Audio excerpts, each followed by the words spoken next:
బాలీవుడ్ లో ప్రస్తుతం దీపికా పదుకొన్ పేరు మారుమోగిపోతోంది. వరుస విజయాలతో మిగిలిన హీరోయిన్ల కంటే ఆమె ముందు ఉన్నారు. బాలీవుడ్ లో ప్రస్తుతం అత్యధిక పారితోషికం తీసుకుంటున్న హీరోయిన్ కూడా దీపికనే. ఆమె తాజా చిత్రం ఫైటర్ కూడా బాక్స్ ఆఫీస్ ను దున్నేస్తోంది. హృతిక్ రోషన్ హీరోగా నటించిన ఈ చిత్రం విడుదలైన 3 రోజులకే ప్రపంచవ్యాప్తంగా 100 కోట్లు వసూలు చేసి రికార్డు సృష్టించింది. ఫైటర్ సినిమాతో మరో రికార్డు నెలకొల్పారు దీపిక. అదేంటంటే ఆమె ఇంతవరకు 25 చిత్రాల్లో నటిస్తే వాటిలో 15 సినిమాలు 100 కోట్లు సాధించాయి. ఆమె కెరియర్లో ప్రపంచవ్యాప్తంగా 100 కోట్లు సాధించిన తొలి చిత్రం ఓం శాంతి ఓం. 2007లో దీపావళి సందర్భంగా విడుదలైన ఈ సినిమా సాధించిన విజయం ఆమె కెరియర్కు బలమైన పునాది వేసింది.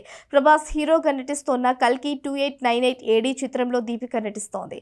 వైజయంతి మూవీ సంస్థ అత్యంత ప్రతిష్టాత్మకంగా నిర్మిస్తున్న ఈ సినిమాతోనే దీపిక తెలుగు చిత్ర పరిశ్రమలోకి అడుగుపెడుతున్నారు. అమితాబ్ బచ్చన్, కమల్ హాసన్ కీలక పాత్రలు పోషిస్తున్నారు ఈ చిత్రంలో.